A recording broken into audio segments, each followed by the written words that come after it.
Hello friends, JEE test series के sample paper 2 को इस वीडियो में हम लोग सॉल्व करेंगे।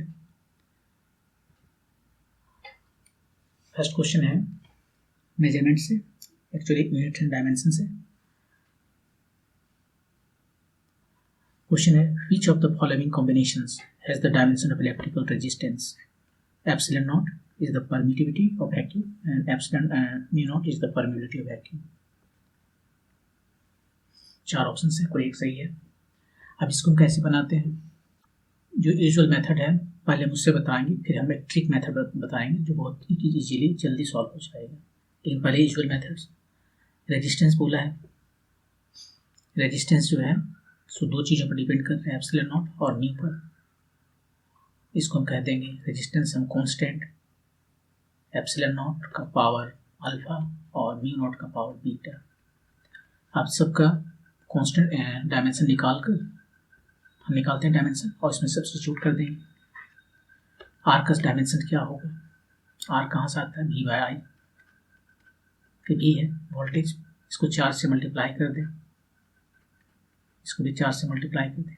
चार्ज से मल्टीप्लाई की है मतलब ये वर्क डन हो गया। When A Q charge is moved across the voltage, तो ये होता है work done by external agent, और उसका हमें पता है यूनिट, ये जूल का है, मीन्स mL/T-2। आई का ये लेते हैं और क्यू को हम आई टी कहते हैं ना, तो इसको फिर ए टी सब मिला के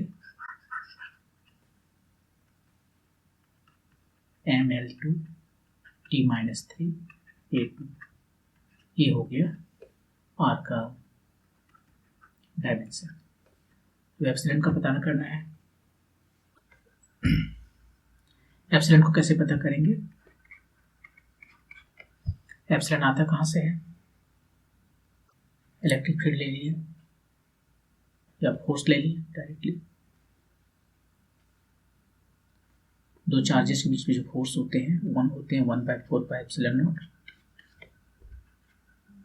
Q²/R²। तो यहाँ से एप्सिलॉन नॉट का डायमेंशन हमें पता चल जाएगा। ये हो गया क्यू का डायमेंशन जो कि 80 है, बाय आर का डायमेंशन जो कि L2 है, और ये फोर्स का डायमेंशन जो mL/T-2 है। और सब मिला के हमें आ गया m-1 L3 T, यहाँ -2 है और यहाँ 2 है, तो -4 +4 एक्चुअली, ये माइनस ऊपर जाकर प्लस बना A2। म्यू नॉट को या तो वी से लॉस निकालेंगे, यहाँ से निकाल सकते हैं, और नहीं तो इस फार्मूला से भी निकाल सकते हैं, IL×B। मैग्नीट्यूड जस्ट देखें तो IL/B है, यहीं से निकालते हैं, ये ज़्यादा इजी है। B का डायमेंशन होगा जो फोर्स का डायमेंशन है, बाय जो करंट का डायमेंशन है, और ये लेंथ का जो डायमेंशन है। फोर्स का होता है mL/T-2, और करंट को A से दिखा रहे हैं, ये L। फाइनली हो गया m, L तो चला गया, T-2 ये -1। अब यहाँ पर जो बी और शॉर्ट लॉ लगाते हैं, बी क्या होता है? μ0/4 पाई आइडियल क्रॉस R/R3, राइट। और बी का हमें पता है तो म्यू नॉट ही पता हो जाएगा। म्यू नॉट का डायमेंशन होगा बी का, इधर L⁻3, इधर I, तो I को 80 लिखते हैं, DL times R, ABL ABL L2, सबका वैल्यू लिख देते हैं बी ए पर में, L/T-1 A-1 है, और बी की वैल्यू यहाँ से लिखते हैं, m आ गया, L एक तो L भी हो गया, T हो गया T-3, E हो गया A-2, तो ये हमें मिल गया म्यू नॉट का value. Epsilon not mu naught ये दोनों का वैल्यू में मिल गया, और यहाँ पर थोड़ा मिस्टेक हो गया, ये आई के तो आई जस्ट ई होगा ना, टी एक्स्ट्रा लिखती है, टी जो है सो -2 ही रहेगा, ये -2।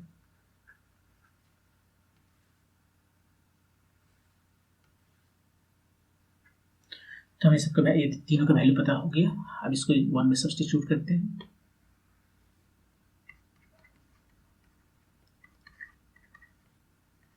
आर का जो है सो डायमेंशन कितना निकाले थे, पहले पर लिख लेते हैं। आर का डायमेंशन होगा एप्सिलॉन नॉट का जो डायमेंशन है उसका पावर अल्फा, क्योंकि के का कोई डायमेंशन नहीं होता है, और मी नॉट का जो पावर है डायमेंशन से उसका पावर बीटा। एप्सिलॉन नॉट कितना है, इधर है अभी m-1 l-3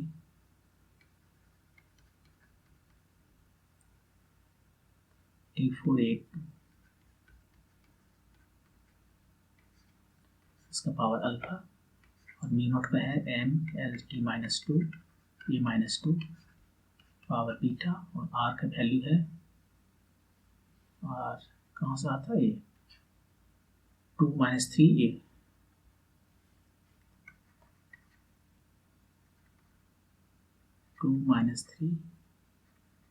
कितना था, 2-3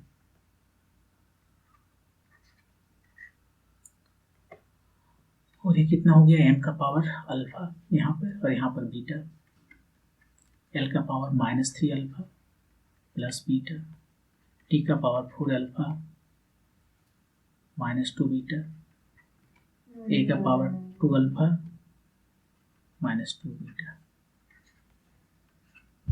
कंपेयर करते हैं।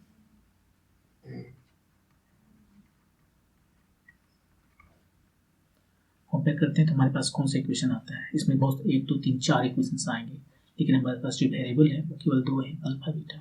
हमें चारों लेके उतना परेशान होने की जरूरत नहीं है, सभी कंसिस्टेंट रहेंगे, कोई भी 2 ठो ले लेते हैं।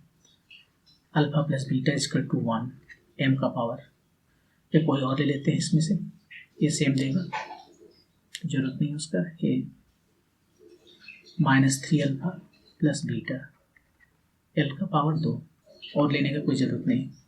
ये दोनों को सॉल्व करते हैं और सॉल्व कर अल्फा बीटा का वैल्यू निकाल लेते हैं। यदि हम सब्ट्रैक्ट कर दें इसको तो बीटा चला गया, ये हो गया 4 अल्फा इक्वल टू -1, तो अल्फा इक्वल टू -1/4। यहाँ थोड़ा मिस्टेक है, मिस्टेक ये है कि -1 होना चाहिए था, -1 अल्फा, ये -1 है तो माइनस अल्फा प्लस बीटा, अब सही है। तो कितना हो गया, ये हो गया 2 अल्फा प्लस में और ये -1, इसका मतलब अल्फा का वैल्यू -1/2 आ गया।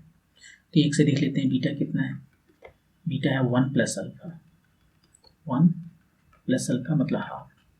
तो हमें दोनों का वैल्यू पता हो गया, alpha equal to -1/2 and beta equal to +1/2। Epsilon naught का पावर -1/2, मी नॉट का पावर 1/2, मतलब mu naught by epsilon naught. ये हमारा सही हो गया dimensionally, mu naught by R naught, mu naught by epsilon naught, ये सही हो गया।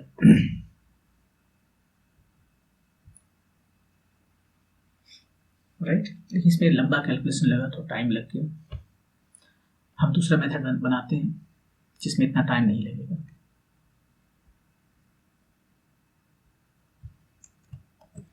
उसको कैसे बनाते हैं, हम स्टार्ट करते हैं आर से। आर क्या होता है, v/i। ये v जो है सो पोटेंशियल है, इसको फील्ड में कन्वर्ट करते हैं, Eb/i। i को किस में कन्वर्ट करें, इसको b में कन्वर्ट कर देते हैं। हमें पता है कि F=ILB होता है, तो यहाँ से i कितना हो गया, F/LB, वही लिख देते हैं, ED I/F/LB।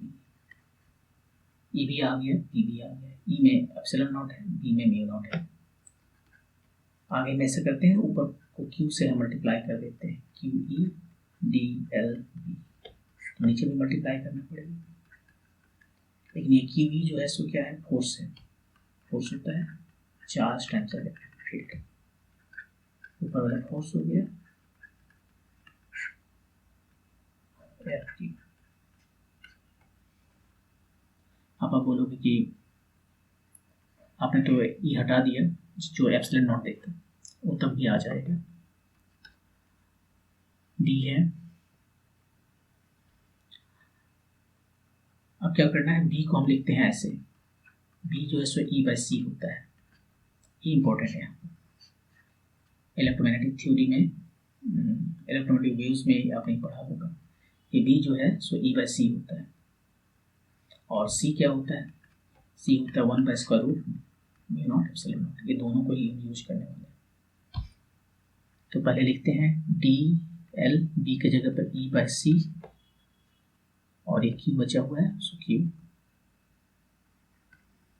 अब ई एल ये क्या हो गया, या रहने दीजिए सबको, ये सी वेलोसिटी है, ये ई को हम लिखते जाते हैं 1 by 4 pi epsilon naught Q square by naught Q square, just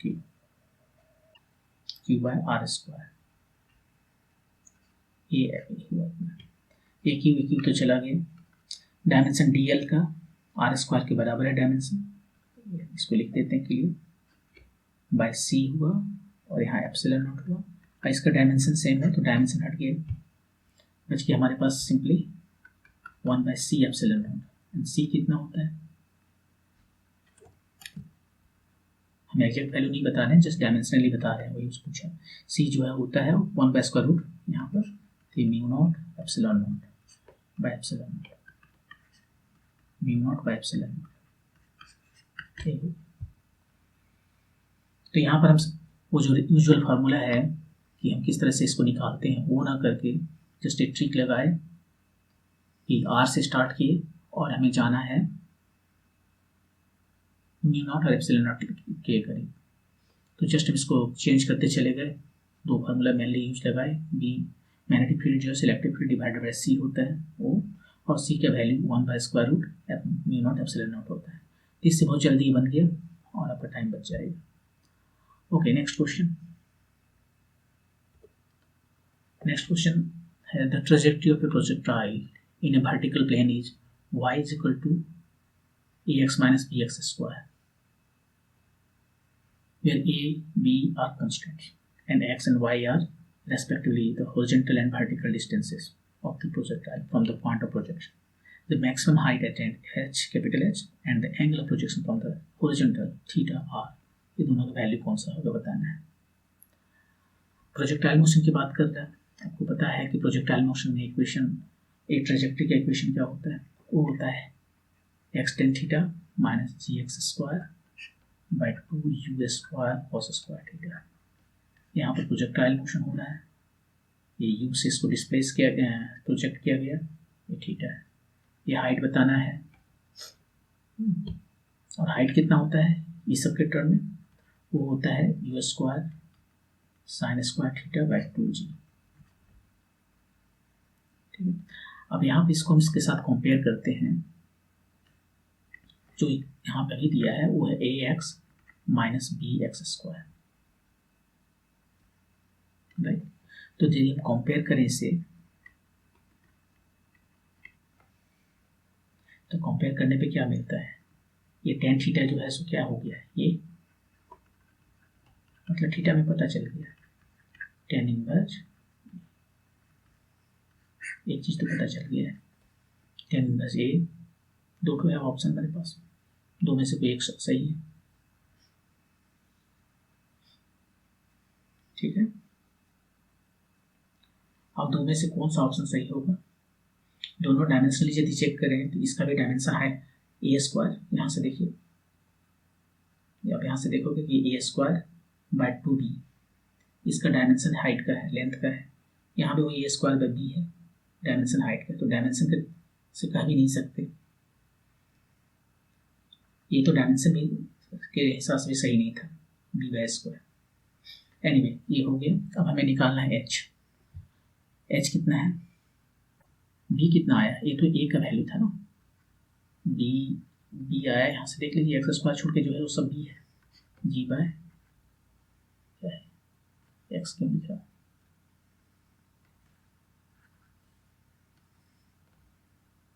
to U square cos square theta. यही बी है। इसको हाइट में कन्वर्ट कर देते हैं।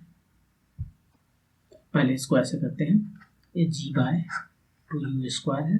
कॉस स्क्वायर का वैल्यू कितना होगा, यदि टेन थीटा की वैल्यू दिया हुआ है तो कॉस स्क्वायर थीटा हुआ सेक स्क्वायर थीटा, तो 1 + tan स्क्वायर थीटा ये वैल्यू। अब ये वहाँ आ गया, ये बी इसका तो इतना हो गया। तो यहाँ से हम देख सकते हैं कि u² जो है वो आ गया g times 1 + a² bye 2b, या फिर हाइट में क्या क्या है, u² बाय 2g है, u² बाय 2g है तो g इधर लिख ली। अब हाइट जो है सो u² by 2g sine square theta है। u² बाय g कितना है, ये 1 + a², ये 2 लेके 4b हो गया, और साइन स्क्वायर थीटा बचा। टेन थीटा ये है तो साइन थीटा कितना होगा, ये थीटा है, टेन थीटा ये है 1 है, तो साइन थीटा क्या हो जाएगा, साइन थीटा होगा ए बाय ए, इसका स्क्वायर करना पड़ेगा, राइट।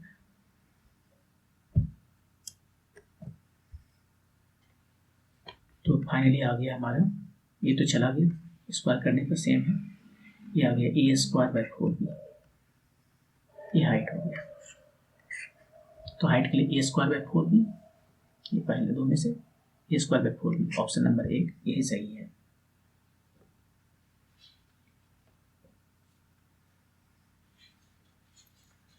तो ये तो हमें पता है कि जो प्रोजेक्टाइल मोशन है तो उससे कंपेयर करके हमने इसको थोड़ा मैनिपुलेट किया जाए, मतलब बन गया। हम यदि चाहें तो इसे मैथमेटिक्स के तरीके से भी बना सकते हैं, मैथमेटिशियन वे में।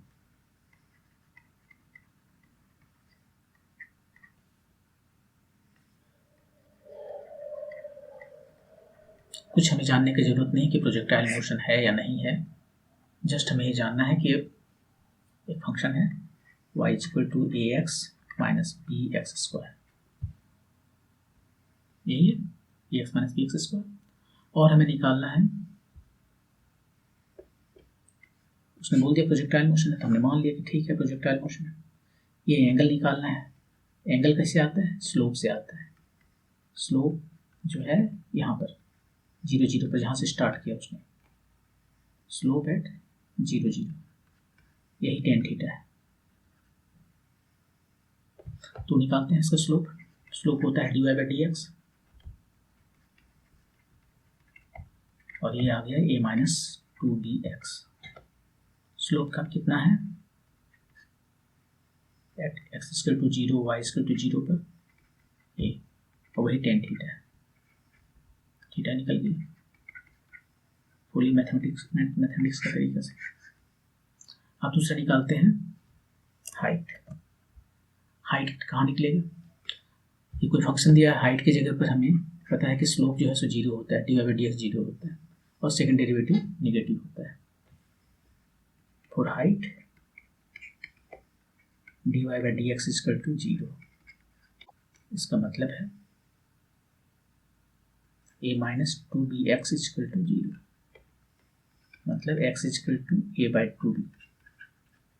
x की वैल्यू जब a/2b होगा तो ये हाइट मैक्सिमम होगा। मैक्सिमम भी क्यों होगा, सेकंड डेरिवेटिव करके देख लेते हैं तुरंत, ये कॉम्प्लिकेटेड भी नहीं है। ये आया -2b, ये नेगेटिव है, प्रोवाइडेड b पॉजिटिव हो। क्वेश्चन में कहा कि b पॉजिटिव है, A B are constant, just constant कहा, पॉजिटिव नहीं कहा, लेकिन यहाँ पर हम एज्यूम करते हैं कि b पॉजिटिव है, नहीं तो हमें मैक्सिमम जगह मिनिमम मिलेगा। तो ये देख लिए यहाँ पर। अब हम y का मैक्सिमम निकालते हैं, y कितना वैल्यू है, ax - bx², राइट। मैक्सिमम मिलेगा हमें जब x = a/2b है, और वो वैल्यू कितना आया, a times a/2b minus b times x², a²/4b²।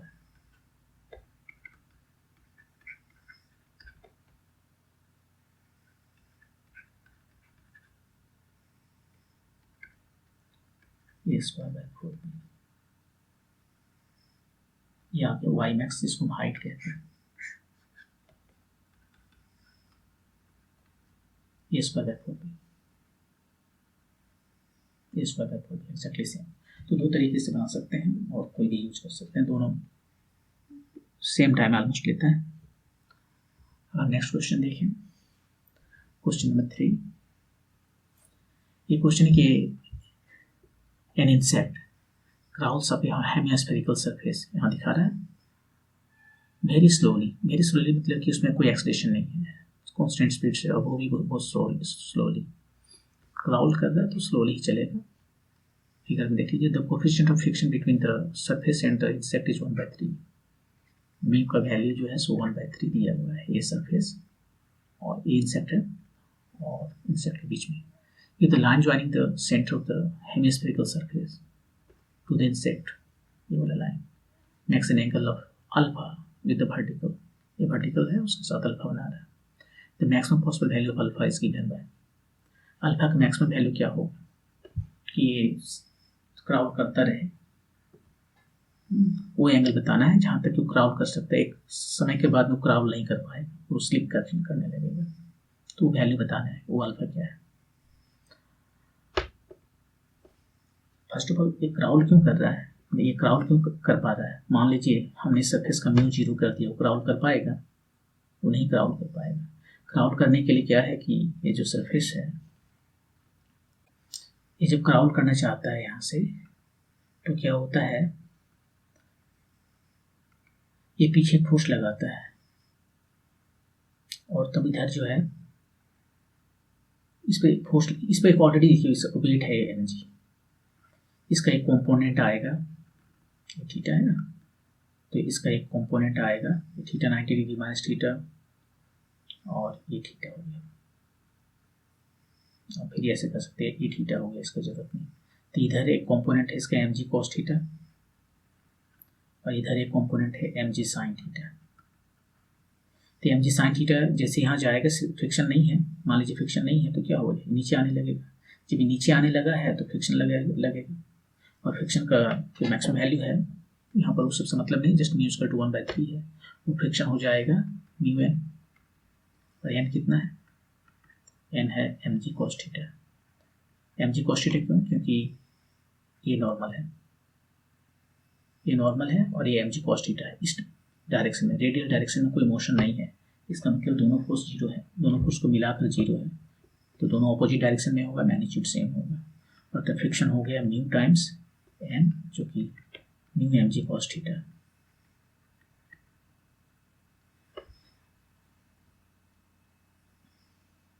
अब यहाँ पर देखिए म्यू का वैल्यू रख देते हैं 1/3, या बाद में रखेंगे, ये जो है सो कांस्टेंट नहीं है,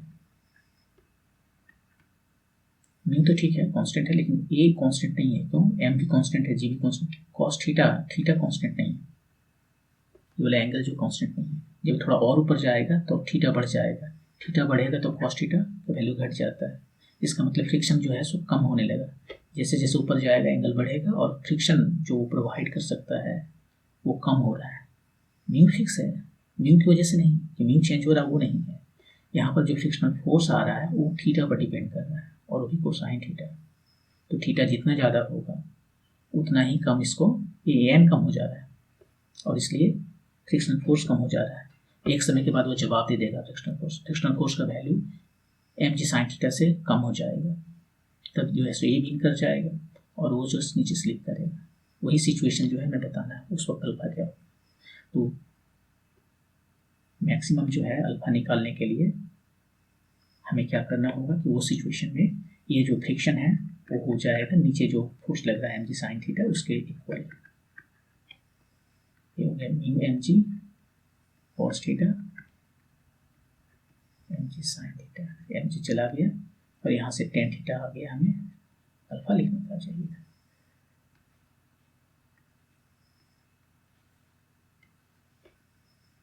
साइन अल्फा या फिर अल्फा मैक्स लिखना चाहिए, tan alpha max equal to mu, mu minus 1/3, तो अल्फा मैक्स टेन अल्फा, यहाँ किस में लिखना है आंसर देखते, tan alpha 3, no cot alpha 3, हाँ ठीक है।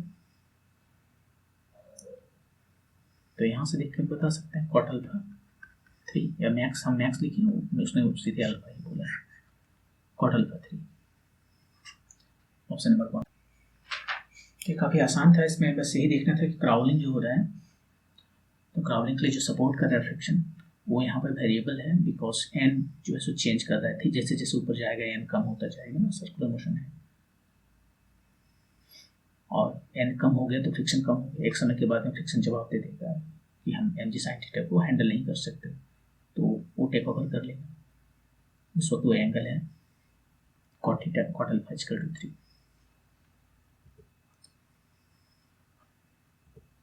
नेक्स्ट क्वेश्चन,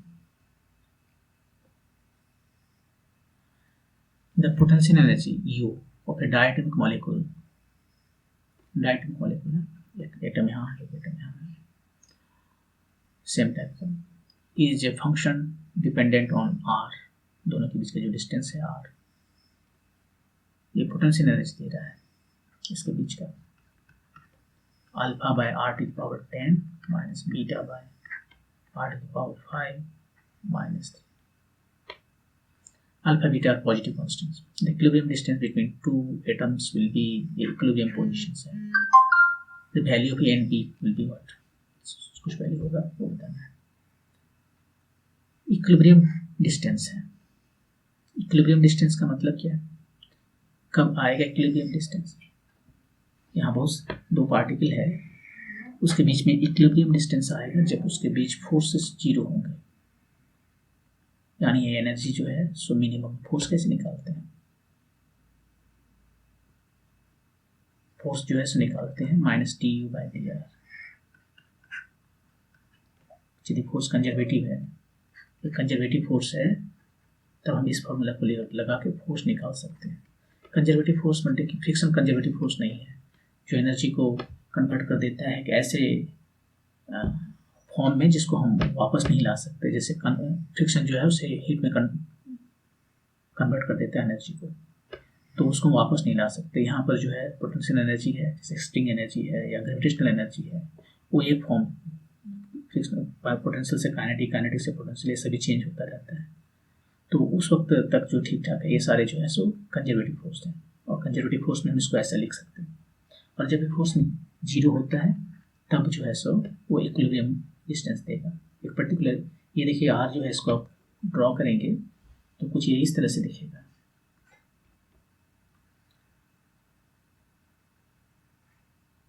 समथिंग -3 है, कुछ इस तरह से, पता नहीं ऊपर भी जा सकता है, लेकिन शेप ऐसा ही है यार।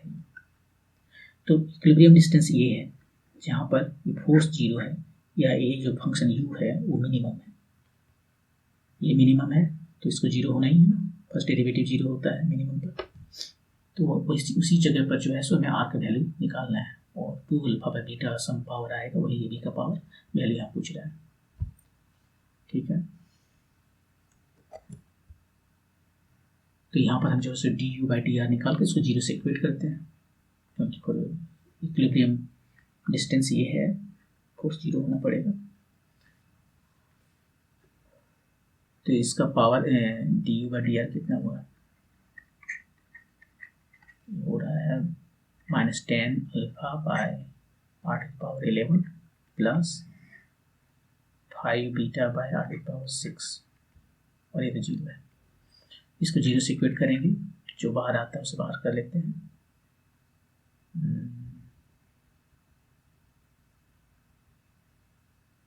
जो नेक्स्ट स्टेप में करेंगे कुछ,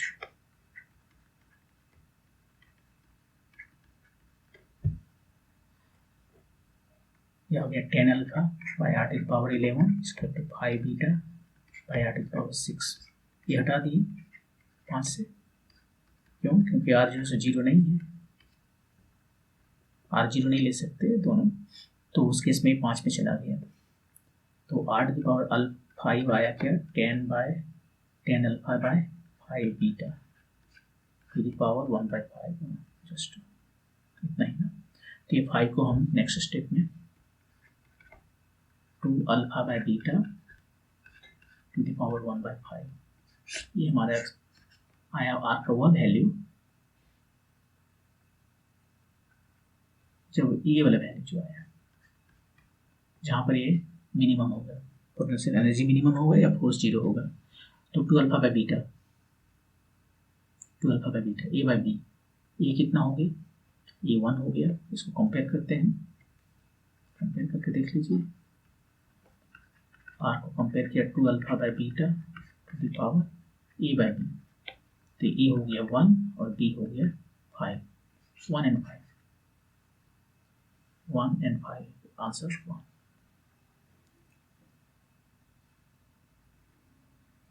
तो ये क्वेश्चन था, आसान था। इक्विलिब्रियम डिस्टेंस पूछ रहा था किसी भी फंक्शन का, तो उसका इक्विलिब्रियम डिस्टेंस होता है जहाँ फोर्स जीरो हो जाए। नेक्स्ट क्वेश्चन सेंटर ऑफ मास से है। पहले क्वेश्चन पढ़ते हैं। Look at the drawing given in the figure. ये ड्राइंग है, एक सर्किल है, तो उसमें आँख बनाया है, नाक एक मुँह है, ये एक्स एक्सिस से वाई एक्सिस से, which has been drawn with ink of uniform line thickness, uniform line thickness है।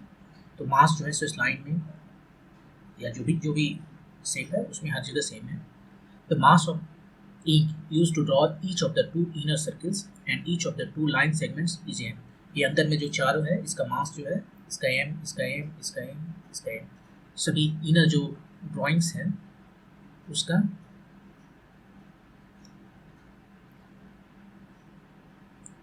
मास है m, और आउटर जो रिंग है उसका मास है,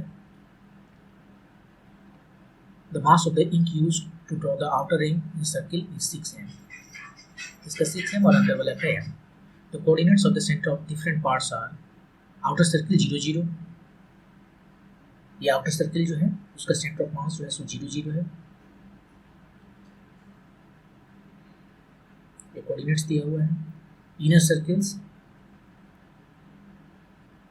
लेफ्ट वाला का कितना है, ये है लेफ्ट वाला का माइनस ये है।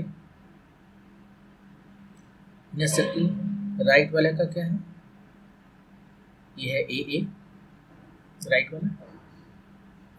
और वर्टिकल लाइंस जो है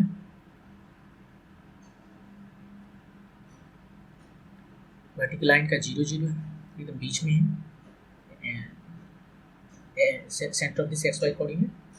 और ये जो हॉरिजॉन्टल लाइन है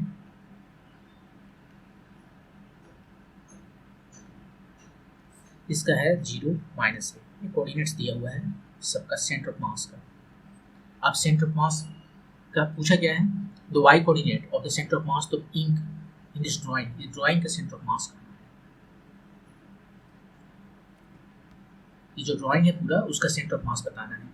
तो सेंटर ऑफ मास के लिए जो फॉर्मूला है वो क्या होता है, वाई कोऑर्डिनेट पूछा है, वाई कोऑर्डिनेट निकालते हैं।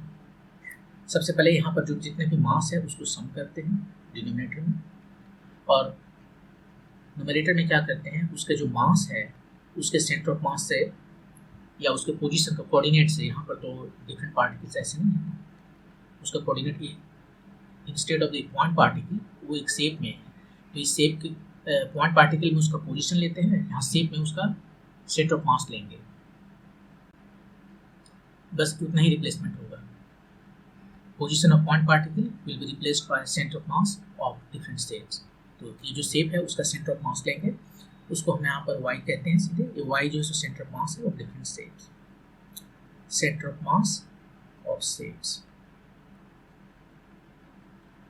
और यहाँ से वाई निकल जाएगा। एक्स निकालना हो तो एक्स भी हम ऐसे ही निकाल सकते हैं। तो सबका मास ऐड करते हैं, मास देख लीजिए यहाँ पर सबका, बाहर वाले का 6 है और अंदर वाले का 1 1 m है, 1 2 3 4 और 6 10 m हो गया।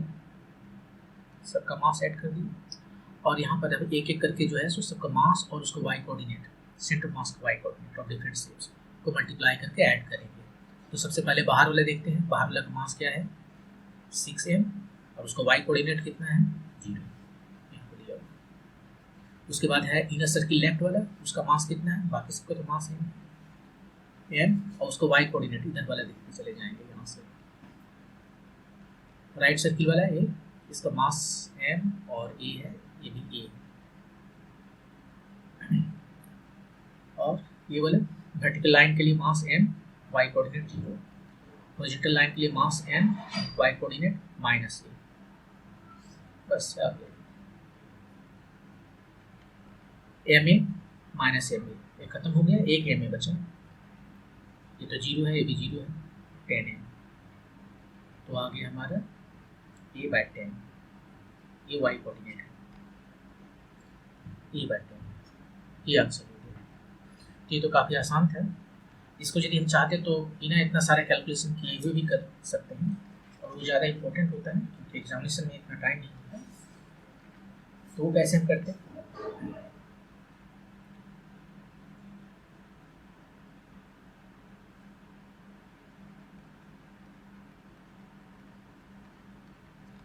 ज़्यादा डिफरेंट नहीं है, बस ऐसे था और एक साइड ऐसे था, राइट। ठीक है, अब हमें जो है इसका वाई कोऑर्डिनेट निकालना है सेंटर ऑफ मास का। क्या करते हैं, यहाँ पर ध्यान से देखते हैं, ये जो है सो ओरिजिन है, राइट, और वाई कोऑर्डिनेट इसका वाई कोऑर्डिनेट निकालना है। यहाँ पर 10 एम हो गया सबका मास का सम, यहाँ पर इसका वाई कोऑर्डिनेट और इसका वाई कोऑर्डिनेट एक्जैक्टली सेम है, ऑपोजिट डायरेक्शन में। इसका है कितना, माइनस ए, और इसका है 0 माइनस। वाई कोऑर्डिनेट दोनों का सेम है और मास भी सेम है, तो ये जो है सो दोनों एक दूसरे को कैंसिल कर दिया। इसका तो कुछ होगा नहीं, ये बाहर वाला का भी कुछ होगा नहीं, तो उसका सेंटर ऑफ मास 0 पर है, केवल बचा ए। ये इसका जो सेंटर ऑफ मास है वही ये होल सर्किल का सेंटर ऑफ मास है। अब वो कितना है, तो कुछ भी लिखने की जरूरत नहीं, इसका सेंटर ऑफ मास जो है ये होल का नहीं होगा, यदि न्यूमरेटर में ये हो जाएगा, ये है मास इसका, और तब हमें मिल गया ए बाई 10। तो उतना करने की जरूरत नहीं, यहीं से देख सकते हैं कि ये दोनों एक दूसरे को काउंटर बैलेंस कर लिए, मास सेम है, वाई कोऑर्डिनेट सेम है, लेकिन ऑपोजिट डायरेक्शन। ये तो खत्म हो गया। बड़ा का तो कोई Y centre of mass numerator में देगा नहीं, ये भी देगा नहीं, क्योंकि इसका दोनों ही का सेंटर ऑफ मास 0 पर है, तो बच्चा यही कंट्रीब्यूट करेगा न्यूमरेटर में, और इसका मास टाइम्स ये वाई कोऑर्डिनेट जो है एम ए है, और डिवाइड तो टोटल एम से करना पड़ेगा, तो ए बाई 10। ओके, नेक्स्ट क्वेश्चन है, ये रोटेशनल मोशन से है। ये रॉड ऑफ लेंथ 50 सेंटीमीटर, ये 50 centimetre L let L, L equal to 50 centimetre. हम पहले कोशिश करते हैं कि इसको वेरिएबल में बनाएं, क्योंकि तब क्या, और फाइनली हम इसका न्यूमेरिकल वैल्यू उसमें सब्स्टिट्यूट करते हैं। ऐसा करने का फ़ायदा ये है कि न्यूमेरिकल वैल्यू लेके चलने पर मिस्टेक होने का चांसेस रहता है, वो कम हो जाता है। Each pivoted at one end, यहाँ पर पाइवोट कर दिया है, मतलब उसके अराउंड ये रोटेट कर सकता है।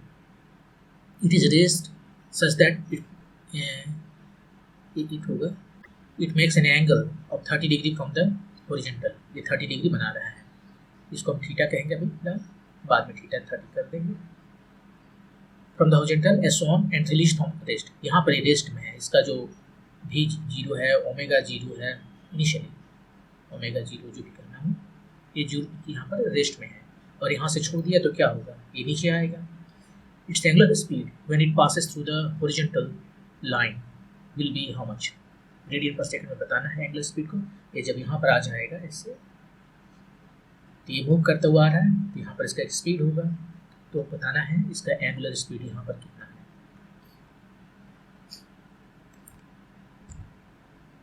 तो इसको कैसे बनाए, यहाँ पर हम जो है सो पहला मेथड ये है कि हम ये इजी मेथड यूज करते हैं, conservation law of energy. Conservation law of energy, इस पॉइंट को ए कहते हैं और इस पॉइंट को बी कहते हैं। जब ये एंड रॉड का ए पर है और बी पर है, दोनों ही जगह टोटल एनर्जी सेम है। यहाँ पर कौन सी एनर्जी है, जब ये यहाँ पर है तो दो एनर्जी होंगे, एक होगा पोटेंशियल और एक होगा काइनेटिक। काइनेटिक में भी दो तरह के, ट्रांसलेशनल और रोटेशनल। लेकिन यहाँ पर कोई रोटेशनल ट्रांसलेशनल काइनेटिक एनर्जी नहीं है। ट्रांसलेशनल काइनेटिक एनर्जी तब होता है जब उसका जब वो पूरा का पूरा सिस्टम मूव कर रहा हो एक डायरेक्शन में। यहाँ पर एक ही एक्सिस के अबाउट ये मूव कर रहा है, उसका एक्सिस ऑफ रोटेशन जो है वो मूव कर रहा है। जैसे कि मान लीजिए ये जो है स्फीयर है और ये रोटेट कर रहा है और मूव भी कर रहा है। इसका सेंटर ऑफ मास जो है उसका डिस्टेंस यहाँ पर किसी भी पॉइंट के करीबन, या ये आप कर सकते हैं सेंटर ऑफ इसका जो एक्सिस है जिसके अबाउट रोटेट कर रहा है, वो एक्सिस अभी यहाँ पर है, वो एक्सिस यहाँ पर आ गया। तो एक्सिस रोटेशन जो है वो ही डिस्प्लेस कर रहा है और उसका कोई स्पीड भी है। तब यहाँ पर दो तरह का मोशन हुआ, एक तो रोटेशनल हुआ और एक ट्रांसलेशनल हुआ। लेकिन इस केस में ट्रांसलेशनल नहीं है क्योंकि ये हमेशा ये पाइवोटेड है, ये फिक्स्ड है और इसी के चारों तरफ ऐसे करके घूम रहा है। तो केवल rotational kinetic energy, rotational kinetic energy. Okay, same चीज यहाँ पर एक काइनेटिक एनर्जी, पोटेंशियल एनर्जी कितना है इसका, यदि एक पॉइंट होता है, यदि उसका पोटेंशियल एनर्जी लेना होती है mgh, लेकिन ये पॉइंट नहीं है, ये एक शेप है, तो उसका सेंटर ऑफ मास को लेंगे। सेंटर ऑफ मास हम इसलिए ले पा रहे हैं क्योंकि यूनिफॉर्म ये जो रॉड है वो यूनिफॉर्मली डिस्ट्रीब्यूटेड उसका मास। यहाँ वैसा कुछ नहीं लिखा है, लेकिन हाँ यदि यूनिफॉर्मली डिस्ट्रीब्यूटेड नहीं रहता तो ये एक्सप्लेन करता। तो ये मास यहाँ पर लगता है, इसका वेट ए है और ये हाइट जो है उसको हम कितना हो जाएगा, हाइट इसको एच कहते हैं। तो इसका जो पोटेंशियल एनर्जी है वो mgh, ये वाला एच लेना पड़ेगा यहाँ से।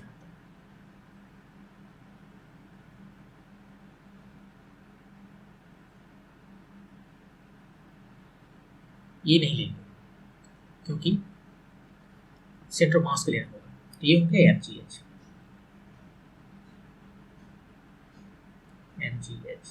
और काइनेटिक एनर्जी वो जीरो है, स्टार्ट कर रहा है जीरो से।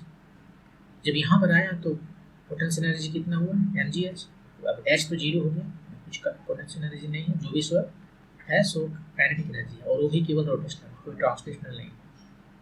Half I omega square. तो यहाँ से हमें निकल आया ओमेगा कितना आया 2mgh बाय आई स्क्वायर। अब h कितना है, h जो है उसे हमें इसके टर्म में बताना पड़ेगा। आप यहाँ से देख सकते हो h कितना है, ये h है तो ये L/2 है। अब यहाँ पर फिर इतना ज़्यादा साइन थीटा cos थीटा लगाने की जरूरत नहीं है। यदि कुछ भी है उसका कंपोनेंट इस डायरेक्शन में देखना है तो हम बहुत इजीली तुरंत कहते हैं L cos theta G. So adjacent to angle और इस साइड के परपेंडिकुलर में जो है वो हो जाता है L sin थीटा। सबसे पहले हम ये लाइन देखते हैं, उसके एडजेसेंट जो थीटा है, तो थीटा जिस लाइन के साथ में है उस लाइन के अलोंग इसका कंपोनेंट है L cos थीटा। कंपोनेंट मतलब यहाँ से जो परपेंडिकुलर डॉट है, ये वाला जो है सो L cos थीटा हुआ और ये वाला जो है सो L sin थीटा हो गया। H is equal to L sin theta, लेकिन L नहीं है, L/2 है। यहाँ से ही तक देखना है, L तो यहाँ से यहाँ तक है, तो H जो है सो L/2 sin थीटा है। उसको सब्स्टिट्यूट करते हैं, 2mgh मतलब L/2 sin थीटा। आई का वैल्यू रखते हैं, आई मोमेंट ऑफ इनर्शिया है। ये जो रॉड है उसका मोमेंट ऑफ इनर्शिया कितना होता है, ये जो रॉड है इसका मोमेंट ऑफ इनर्शिया इस एक्सिस के अबाउट जो सेंटर ऑफ मास से हो जाता है और इसके परपेंडिकुलर होता है, उसके अबाउट ये होता है ml² बाय 12 और इसके अबाउट होता है ml² बाय 3। ये दोनों ही याद रखना जरूरी है, वरना कैलकुलेशन करने में काफ़ी टाइम निकल जाएगा। वैसे आप यदि कैलकुलेशन करना चाहते हैं, इसको यदि I0 कहते हैं जो सेंटर ऑफ मास से होकर जाता है, टाइम्स मास और ये जो डिस्टेंस है दोनों एक्सिस के बीच में, यहाँ पर है L/2, यदि पूरा का पूरा L तो कितना हो गया, ये हो गया ml² बाय 12 और ये हो गया ml² बाय 4। यदि आप ऐड करोगे तो आपको मिल जाएगा ml² बाय 3, लेकिन ये आपको याद रखना चाहिए।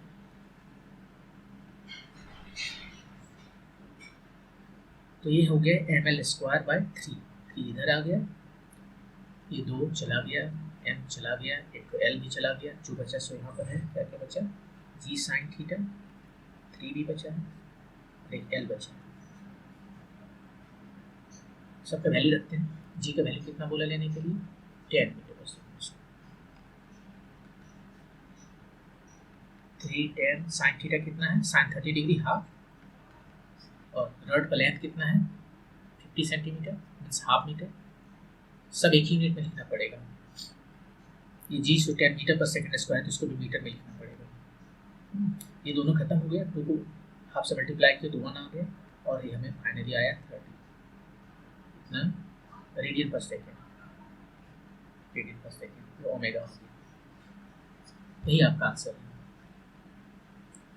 30। तो इसको हम बनाए मेथड 1 से, जो कि जस्ट कंजर्वेशन ऑफ एनर्जी की है, और ये बहुत आसान है और कैलकुलेशन भी ज़्यादा लेती नहीं। लेकिन यदि आप काइनेमेटिक्स से बनाना चाहते हो तो थोड़ा सा ज़्यादा उसमें मैथ लेगा।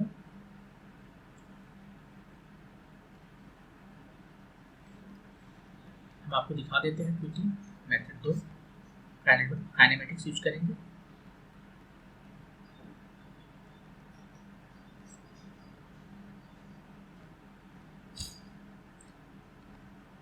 यहाँ पर ड्रॉ कर लेते हैं इसको, जस्ट लाइन से ड्रॉ करते हैं। ये देखिए मास है, यहाँ पर लगे, ये L/2 है, ये L/2 है, ये एंगल थीटा है। अभी ये जो मास है इसके अबाउट ये रोटेट कर रहा है, राइट। तो टॉर्क कितना हो जाएगा, रोटेट कर रहा है तो टॉर्क लगेगा, ट्रांसलेट कर रहा है तो फोर्स लगेगा। यहाँ टॉर्क है, टॉर्क हो जाएगा, इस एक्सिस के अबाउट ये टॉर्क कर रहा है, तो जिस एक्सिस के अबाउट टॉर्क कर रहा है वहाँ से जो मिनिमम डिस्टेंस है फोर्स का वो है ए, और ये है L/2 cos थीटा। तो आप इसको ऐसे भी लिख सकते हो आर क्रॉस एफ से भी, तो वो भी उतना ही आएगा। आर क्रॉस एफ से भी निकालोगे तो भी उतना ही आएगा। यहाँ पर हम डायरेक्ट पहले लिख लेते हैं, फोर्स है mg और मिनिमम डिस्टेंस है एक्सिस जिसके अबाउट ये रोटेट कर रहा है, वहाँ से फोर्स के बीच का वो है L/2 cos थीटा। यहाँ पर भी आप देख सकते हो आर कितना है, ये देखिए यहाँ पर हम फिगर फॉर बना लेते हैं। ये आर वेक्टर है जहाँ पर फोर्स लग रहा है, और ये mg फोर्स लग रहा है, ये आर वेक्टर है, और आर वेक्टर यहाँ से चला है, उसको हम एंगल दिखाने के लिए ये एंगल काम करता है, राइट। और ये है L/2 वेक्टर, जस्ट ऐसे कर देते हैं। तो ये आर की जगह पर क्या लिखेंगे, L/2, एम की जगह क्या लिखेंगे, mg साइन थीटा, दोनों के बीच का एंगल, इस दोनों के बीच का एंगल ये है, और ये कितना है, यदि ये थीटा है, इसको हॉरिजॉन्टल एक ड्रॉ किया तो ये भी थीटा होगी, और ये 90 डिग्री है तो 90 degree plus theta, sine 90 degree plus theta, जो कि कॉस थीटा होता है, L/mg cos θ/2। वही यहाँ पर मैंने लिखा है L/mg cos θ/2। लेकिन ये क्विकली आपको पता चल जाएगा, इसमें इतना कैलकुलेशन करना पड़ता है। ओके, तो टॉर्क निकल गया। तो टॉर्क क्या होता है, टॉर्क होता है IL mgl cos θ/2, और आई यहाँ पर हम पहले ही बताएं कि इस एक्सिस के अबाउट जो आई है वो है ml²/3, और अल्फा, ये अल्फा जो है सो एंगुलर एक्सेलरेशन है, counterpart of linear acceleration a का रोटेशनल डायनेमिक्स। एम चला गया, एक एल भी चला गया, एम चला गया, एल चला गया, और अल्फा हमें निकल आया 3/2 g cos θ/l। ये अल्फा आ गया। अब जो है सो लीनियर में यदि आपको एक्सेलरेशन पता रहता है और आपसे वेलोसिटी पूछा तो आप कैसे निकालते हो, v = u + at, नहीं, लेकिन यहाँ पर टाइम का हमें पता नहीं है, टाइम निकालना पड़ेगा, तो दूसरा फार्मूला होता है v² = u² + 2as, राइट। ये लगा सकते हैं, लेकिन ये सारे फार्मूला तब वैलिड है जब एक्सेलरेशन कांस्टेंट है, ये कांस्टेंट है तब वैलिड है। तो उसका काउंटर पार्ट यहाँ पर होता है ω² = ω0² + 2 एंगुलर एक्सेलरेशन टाइम्स थीटा। ये तभी लगाते यदि ये अल्फा कांस्टेंट होता है, लेकिन यहाँ पर अल्फा कांस्टेंट है। अल्फा जो है सो थीटा पर डिपेंड करता है, थीटा चेंज करते रहेगा ना। ये थीटा जो देख रहे हैं 30 डिग्री वो इनिशियल एंगल है, ये तो हमेशा चेंज करेगा, नॉट कांस्टेंट। ये जब कांस्टेंट नहीं है तो हम इसको डायरेक्ट फॉर्मूला ये वाला नहीं लगा सकते। तो अब क्या करेंगे, तब जो कैलकुलस यूज करना पड़ेगा, d ω/d, यही है अल्फा। जैसे एक्सलेशन होता है dv/dt, यहाँ पर एंगुलर एक्सलेशन हो गया v की जगह पर ओमेगा, एंगुलर स्पीड d।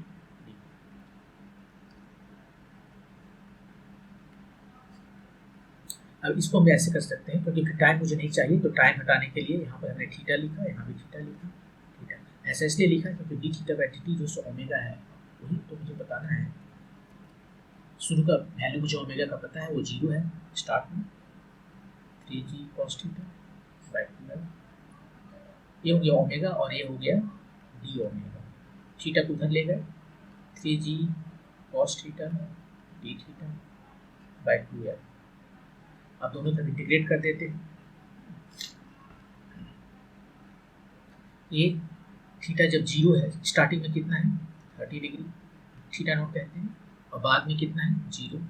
तो ये कितना है स्टार्टिंग में ओमेगा 0, और बाद में कितना है ओमेगा जो मुझे पता करना है। इसका इंटीग्रेशन होगा ओमेगा²/2, वैल्यू रखते हैं 0 टू ओमेगा। इसका इंटीग्रेशन है कांस्टेंट पहले बाहर करते हैं 3g/2l, cos थीटा का इंटीग्रेशन होता है sin theta plus sin theta, और इंटीग्रेशन इसको जो है वैल्यू रखते हैं ये थीटा 0 टू 0। यहाँ पर थोड़ा मिस्टेक हुआ है क्योंकि ये dθ/dt जो है सो माइनस ओमेगा है। क्यों? क्योंकि टाइम थीटा चेंज घट रहा है, तो ये माइनस करना पड़ेगा ना। टाइम जैसे जैसे बढ़ रहा है थीटा घट रहा है, ऊपर से नीचे आ रहा है, थीटा हमारा इधर से है राइट, और वो आ रहा है, थीटा घट रहा है विद टाइम के साथ। एंटी क्लॉकवाइज में थीटा को पॉजिटिव लेते हैं,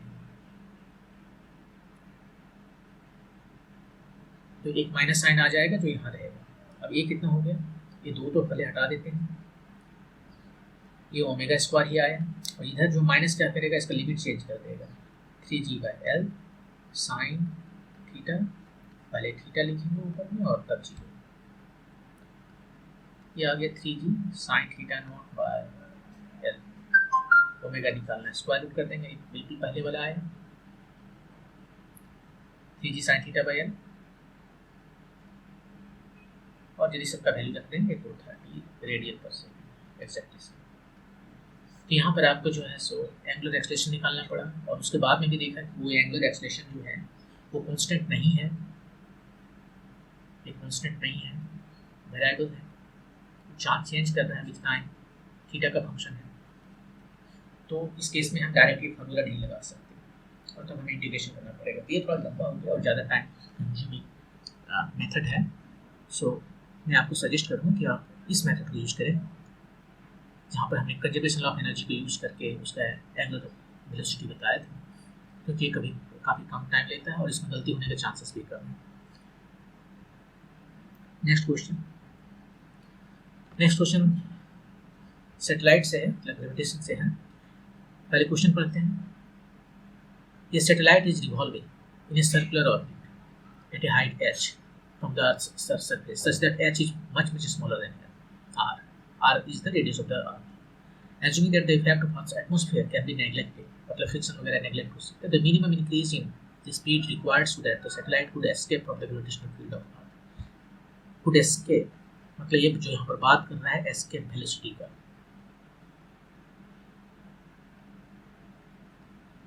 राइट। और यहाँ पर बात कर रहे हैं कि अर्थ के सरफेस पर जो है बहुत, ये मान लीजिए हमारा धरती है, यहाँ पर जो है सो ये सैटेलाइट मूव कर रहा है,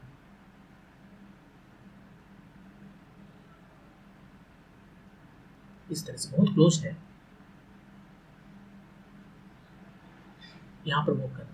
तो यहाँ उसका स्पीड क्या होगा, देखिए ये यदि मूव कर रहा है सर्कुलर पाथ में, ठीक है, तो सर्कुलर पाथ में मूव करने के लिए एक सेंट्रीपिटल फोर्स की जरूरत होता है, और वो सेंट्रीपिटल फोर्स कौन प्रोवाइड कर रहा है, ग्रेविटेशनल फोर्स, जो दोनों के बीच में लग रहा है, धरती और सैटेलाइट के बीच में, वो कितना होता है G(m(m)/r²। r कितना हो गया, ये रेडियस और ये हाइट h और ये रेडियस कितना हो गया, और ये सेंट्रीपिटल फोर्स कितना चाहिए mv²/r+h। ये टोटल रेडियस जो है इस सैटेलाइट के ऑर्बिट का, एक तो ऐसे ही चला गया और भी यहाँ से हमें पता चल गया, एक mv एक कट के square root G M by R plus H. अब आर प्लस एच, एच बहुत छोटा है, ये यदि 6400 किलोमीटर है रेडियस ऑफ आर, एच इस क्वेश्चन के मुताबिक में भी 1 किलोमीटर है।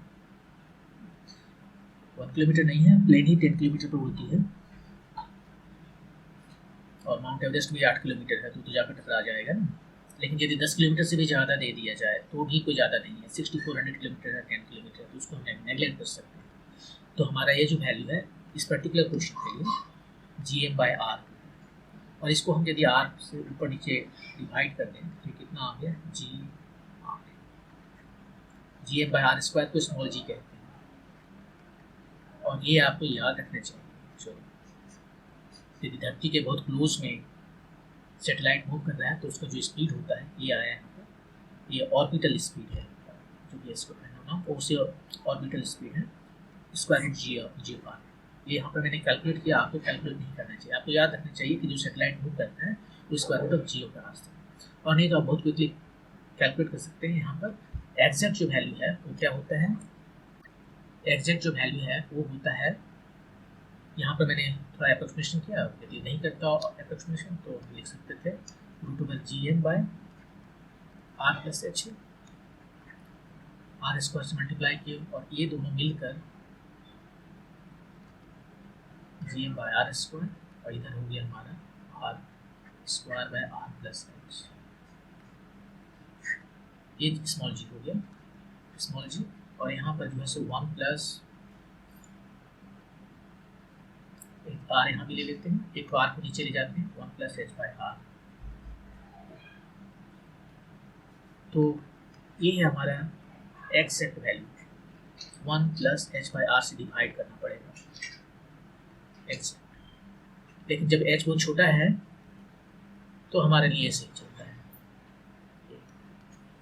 तो ये याद रखना चाहिए। दूसरा है एस के वेलोसिटी। एस के वेलोसिटी कितना होता है,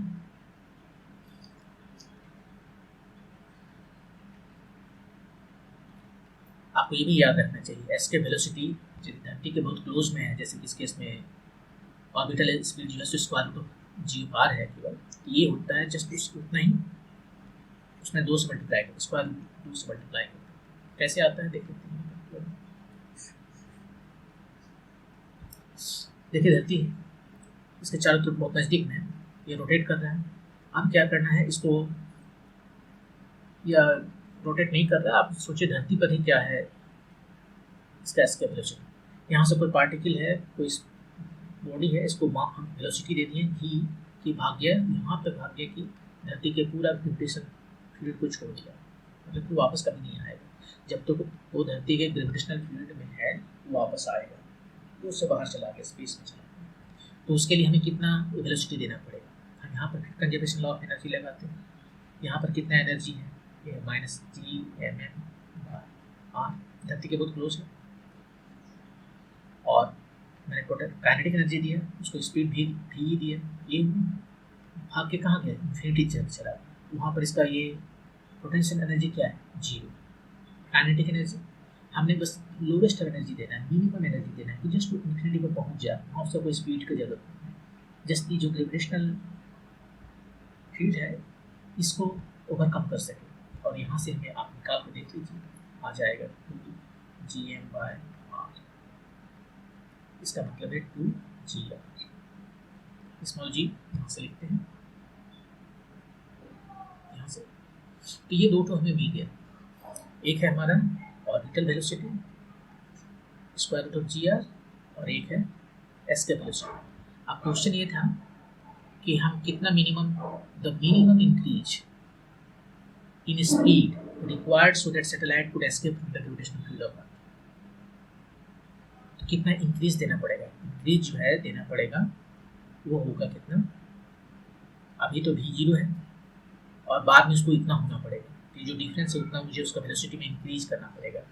और क्या हो गया,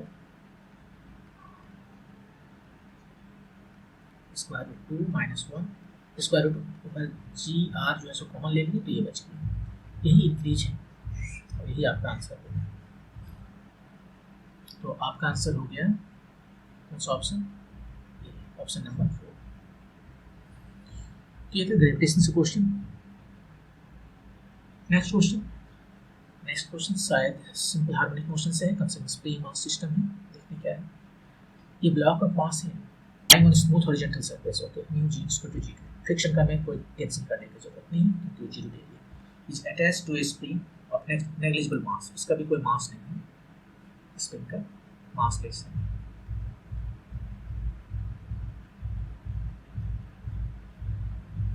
और स्प्रिंग कांस्टेंट इसका k है। The other end of the spring is fixed as shown in the figure, यहाँ से फिक्स कर दिया। The block is initially at rest, initially जो है सो रेस्ट में है। अभी क्या है, इन इट्स इक्विलिब्रियम पोजीशन, इसका इक्विलिब्रियम पोजीशन है, इक्विलिब्रियम पोजीशन है इसका है क्योंकि ये स्टेज नहीं है, कोई फोर्स नहीं लगा रहा है। If now the block is pulled with a constant force F, the maximum speed of the block is. अब इस पर एक फोर्स लगाए, शुरू में एक फोर्स नहीं है, ठीक है, शुरू में ये जस्ट ऐसे है, ऐसे। अब उसके बाद इस पर अभी फोर्स लगाया तब ये क्या होगा, स्ट्रेच होगा। और उसके बाद में बोल रहा है कि जो मैक्सिमम स्पीड क्या होगा इसका मैक्सिमम स्पीड बताना है।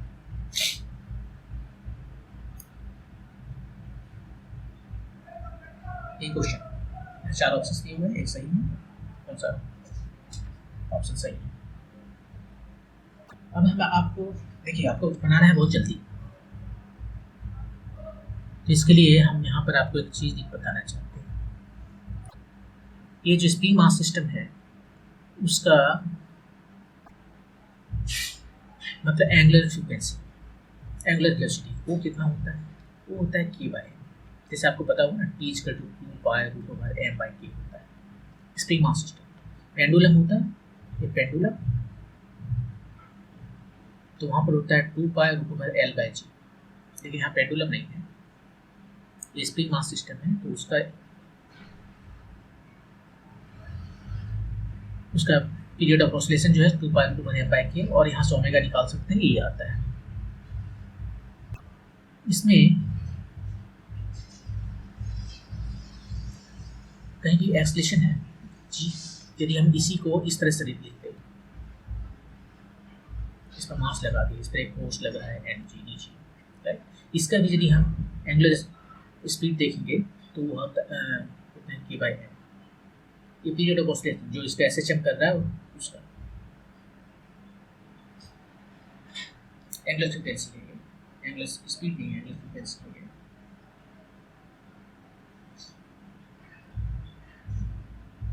तो इसमें g कहीं भी नहीं है, m तो है लेकिन g नहीं। g मतलब एक्सलेशन ड्यू टू ग्रेविटी, जो नीचे की ओर लग रहा है। यहाँ पर फोर्स लगा दिया है तो यहाँ पर भी एक इस डायरेक्शन में एक्सलेशन होगा, राइट। इसके वजह से इन द बिगनिंग यदि हम भूल जाएं इस स्प्रिंग, भूल जाए इस स्प्रिंग को, तो इस मास पर हमेशा एक एक्सलेशन लगेगा F/m, राइट साइड। लेकिन स्प्रिंग है, यहाँ पर भी जैसे कि मास है, इस पर एक्सलेशन ड्यू टू ग्रेविटी नीचे हमेशा लग रहा है, लेकिन नेट नहीं है ना, नेट जो है सो ये स्प्रिंग उसको कम कर देगा, यहाँ पर भी स्प्रिंग कम कर देगा। हॉरिजॉन्टल केस में आपको नजर आएगा इसका स्पीड कम होगा, नजर पे हम भी आएगा। तो मेरे कहने का ये मतलब है कि ये जो एक्सलेशन ड्यू टू ग्रेविटी है, जो एक्सलेशन है जो एक्सटर्नल फोर्स की वजह से है, वो कोई रोल प्ले नहीं करता है इसका एंगुलर स्पीड, ठीक है। तो और ये जो वैल्यू है ओमेगा इसका ये है, तो यदि हम इसका SHM का आइडिया यूज करें तो यहाँ से वो कहीं पर जाएगा, हमें इसका वेलोसिटी मैक्सिमम बताना है। तो वेलोसिटी कितना होता है SHM, वेलोसिटी होता है ω/a² - x², राइट। ये है एम्पलीट्यूड और ये x जो है सो मीन पोजीशन से कितना डिस्प्लेसमेंट है। ये भी मैक्सिमम का कितना होता है, भी मैक्सिमम होता है ओमेगा जब x = 0 हो जाएगा। और ये हमें क्या निकालना होगा, यदि हमें मैक्सिमम वेलोसिटी चाहिए तो जस्ट हमें एम्पलीट्यूड चाहिए, कितना एम्पलीट्यूड है इसका। इस केस में देखिए शुरू में ये जो है यहाँ पर है ऐसे, राइट। अब इस पर एक फोर्स लगा तो क्या इसका मीन पोजीशन कहाँ होगा, फिलहाल मीन पोजीशन यहाँ है, राइट। अब जब हम इस पर फोर्स लगाएंगे तो मीन पोजीशन चेंज कर जाएगा। मान लीजिए हमने धीरे से फोर्स लगाया, एकदम यहाँ पर फोर्स लग रहा है और इधर जो है सो स्प्रिंग है, एक फोर्स स्प्रिंग लगा के x मान लीजिए यहाँ से यहाँ तक का डिस्टेंस x0 है। तो ये इस पार्टिकल पर एक फोर्स इधर लग रहा है F में लगा है और इधर लग रहा है kx0 और मीन पोजीशन है ये रुका हुआ है। इसके बाद में यदि हम डिस्प्लेस करेंगे तब जो है सो ये ऐसे चल करेगा। तो यहाँ पर हमारा kx0 is equal to F, तो ये हो गया मीन पोजीशन F/m। यहाँ पर कहीं पर इससे करेंगे राइट, और अभी ये यहाँ पर है और इसका मीन पोजीशन यहाँ पर है। शुरू में ही डिस्प्लेसमेंट कितना हो गया, ये एम्पलीट्यूड हो गया। इसको ये फाइनली यदि रोकना है उसे धीरे धीरे तो यहाँ रुकेगा आराम से अंडर दिस फोर्स। तो अभी जो इस यहाँ पर है एक तरह से आपने इसको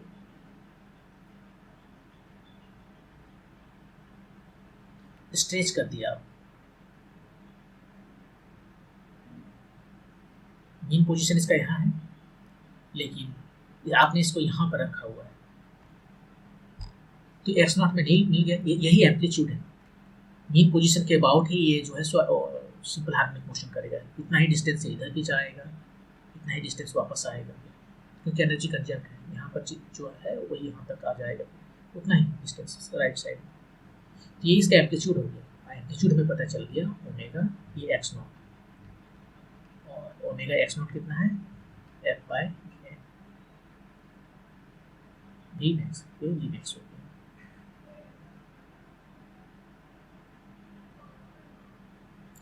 ओमेगा m/m, ओमेगा की वैल्यू तो हमने बैठाया ही। Vmax F/m, ओमेगा कितना है k/m। स्प्रिंग मास सिस्टम में ये होता है k/m। चेक कर लीजिए इसका डायमेंशन सही है कि नहीं। मैं कभी कभी m/k लिख देता हूँ। मास ऊपर गया और इसमें क्या है मास per unit, force per unit, के मतलब force per unit length right. तो फोर्स में क्या है mL/t-2। ओमेगा का जो है सो ये फ्रीक्वेंसी है,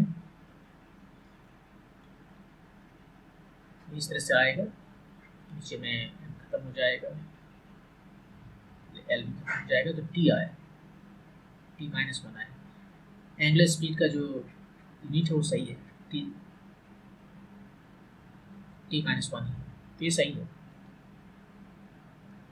मैंने जस्ट चेक किया अपना कि वो सही है या नहीं, क्योंकि मैं m/k/m भी लिखूँ, उतना याद नहीं रहता मुझे। आप ही चेक कर सकते हो।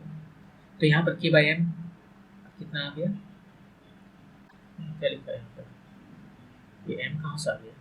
थोड़ा सा मिस्टेक हुई कि हमें x0 का वैल्यू F/k लिखना था, उसको मैंने m लिखा, k लिखना था, तो यहाँ भी k हो जाएगा ω/k, ठीक है। और उसके बाद में ये f हो गया, k ऊपर हो गया, m तो नीचे है ही नहीं, ये भी नीचे हो गया k/m, तो F/√m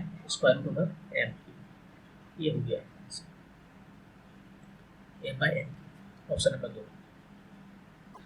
तो यहाँ पर हमने एक बार से समराइज कर देते हैं क्या मैं कर रहा हूँ। मैं जानता हूँ कि ये शुरू में मेरा फोर्स का यहाँ पर है। अब जब मैं फोर्स लगा रहा हूँ तो इसका मीन पोजीशन शिफ्ट करता है, जैसे यहाँ पर मीन पोजीशन शिफ्ट करता है। एक मास m रखिए तो मीन पोजीशन यहाँ पर है, मास बढ़ा दीजिए तो मीन पोजीशन कहीं नीचे होगा, मास घटा दीजिए तो मीन पोजीशन कहीं यहाँ होगा, लेकिन ये मीन पोजीशन शिफ्ट कर जाता है इस तरह से। तो इसका भी मीन पोजीशन शिफ्ट कर दिया, और उस मीन पोजीशन के अबाउट में वो SHM करता है, और SHM में जो वेलोसिटी होता है वो होता है omega angular frequency times e² - s², ये एम्पलीट्यूड। और मैक्सिमम हो जाएगा जब x = 0, इसको देख सकते हो ओमेगा ये। तो हमें जस्ट एम्पलीट्यूड पता करना है। ओमेगा हमें पता है स्प्रिंग मास सिस्टम का k/m होता है एंगुलर फ्रीक्वेंसी, तो हमें एम्पलीट्यूड पता करना था। तो इसका एम्पलीट्यूड यही हो गया, कितना डिस्प्लेस है, मीन पोजीशन से कितना मैक्सिमम डिस्टेंस से गया हुआ है। शुरू में जितना हम देंगे उतना ही बाद में भी रहेगा, क्योंकि μ/0 है, कोई लॉस नहीं हो रहा है एनर्जी का। तो यही इसका एम्पलीट्यूड हो गया। तो एम्पलीट्यूड जो है सो हमने निकाल लिया यहाँ पर मीन पोजीशन पर ये, और उसके बाद वही सब्सटीट्यूट मैंने कर दिया इसमें। एम्पलीट्यूड मीन पोजीशन है यहाँ से, वही एम्पलीट्यूड है, उसको मैंने सब्सटीट्यूट कर दिया और ये हमारा वैल्यू आ गया। यदि आप इसे दूसरे तरीके से बनाना चाहते हैं तो एक और तरीका है, उसमें भी ज़्यादा टाइम नहीं लगेगा, वो है, लेकिन उस मेथड में भी आपको ये पता ही रखना पड़ेगा कि ये मास है यहाँ पर शुरू में, ये इसका मीन पोजीशन है और ये जो है ये मीन पोजीशन है।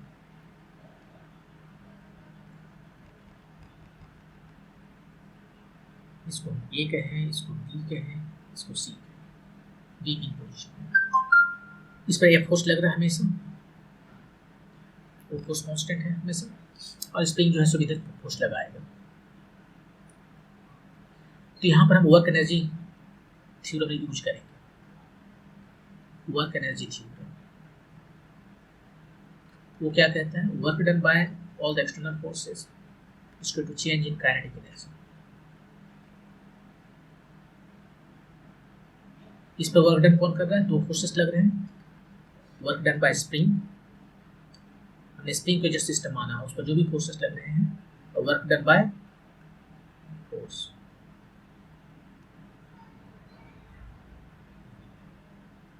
तो मिला के इसका काइनेटिक एनर्जी में चेंज का बताना है। ये हमें जो काइनेटिक एनर्जी इसका बताना है, वेलोसिटी मैक्सिमम कहाँ होगा, बी पर। तो बी पर जो चेंज में कितना होगा, अभी इसका क्या एनर्जी है, काइनेटिक एनर्जी 0, और बी पर कितना होगा, half M B max square B 0। Spring ने यहाँ तक आने में कितना काम किया, ये एक्स नॉट है। स्प्रिंग ने कितना काम किया, उल्टा काम कर रहा है ना, स्प्रिंग फोर्स लेफ्ट में लग रहा है और ये जा रहा है राइट में, तो हाफ के एक्स स्क्वायर, के एक्स नॉट स्क्वायर। अब स्प्रिंग का यहाँ पर जस्ट फोर्स टाइम एक्सप्रेस नहीं कर सकते, फोर्स टाइम डिस्प्लेसमेंट नहीं कर सकते, क्योंकि स्प्रिंग का फोर्स चेंज होते रहता है।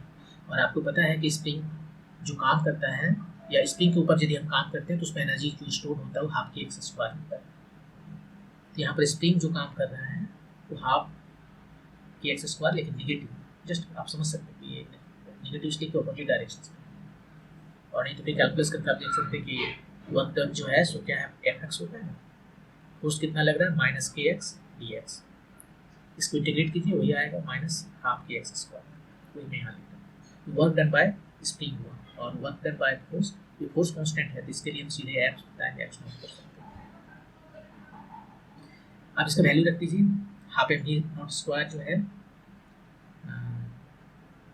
तो minus half K X naught का वैल्यू कितना है वो तो निकालना पड़ेगा। इस जगह पर X naught F equal to K X naught, तो एक्स नॉट का वैल्यू आ गया एफ बाई के, ये लिख देते हैं, F by K square plus F by K, और इधर है half F naught square M B max square.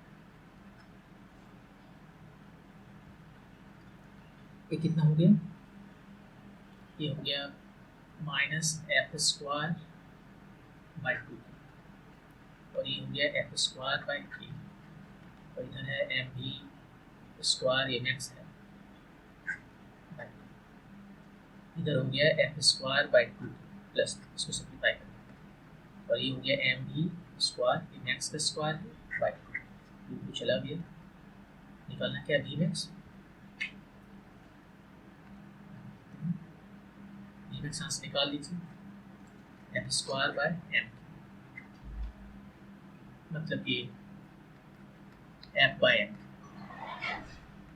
तो आप इसको ऐसे भी निकाल सकते हैं, वर्क एनर्जी थ्योरम लगाएं, change in kinetic energy work by all the external forces. Okay, next question. Next question ये जो है सो कुछ बायोन्स से रिलेटेड है, और ये बहुत इंटरेस्टिंग क्वेश्चन है। A hemispherical portion of a radius r is removed from the bottom of the cylinder। ये सिलेंडर है, सिलेंडर ऐसा होता है, इसने क्या किया, एक हेमिस्फेरिकल पार्ट जो है सो यहाँ से हटा दिया, ये गायब, इसको ऐसा करते हैं, वो गायब कर दिया, ये हमारा सिलेंडर है, यहाँ से मटेरियल हटा दिया तो थोड़ा खाली हो गया, खोखला हो गया। जैसे आप कोई बर्तन ले लीजिए, नीचे से उठा दीजिए ऊपर, ठुक ठुक के, वही यहाँ पर किया है, और ये इसका शेप है हेमिस्फेरिकल, आधा स्फीयर, और इसका रेडियस जो है सो आर है, वही ये वाला पोर्शन यहाँ पर दिखा रहा है, ये दिखा दिया है ये रेडियस नहीं, यहाँ गलत फिगर बना दिया, ये रेडियस दिखाने की जगह पर डायमीटर को आर दिखा रहा है, ये गलत है, इसका रेडियस आर है, यहाँ लिखा है सही, फिगर में गलत। The volume of the remaining cylinder is भी, ये जो वॉल्यूम है सिलेंडर का वो है भी। यदि इसको हटाया नहीं होता तो भी होता है पाई आर स्क्वायर, इसका हाइट को एच और होगा एल, लेकिन अभी नहीं, अभी इसका वॉल्यूम जो है इतना से थोड़ा कम है क्योंकि ये गायब कर दिया है, तो वॉल्यूम उससे थोड़ा कम है, लेकिन जो भी है उसका नाम उसने भी दिया है। नेक्स्ट, और मास इसका एम है, ठीक है, वॉल्यूम भी है, मास एम है। It is suspended by string, यहाँ पर जैसे दिखा रहा है, in a liquid of density rho, ये रो डेंसिटी है, where it stays vertical. The upper surface of the cylinder is at the depth h below the liquid surface. ये liquid जो सरफेस है वहाँ से h डिस्टेंस नीचे है। The force on the bottom of the cylinder by the liquid is, ये liquid जो है बॉटम पर कितना फोर्स लगा रहा है, यहाँ पर जो है कितना फोर्स लगा रहा है वो बताना है।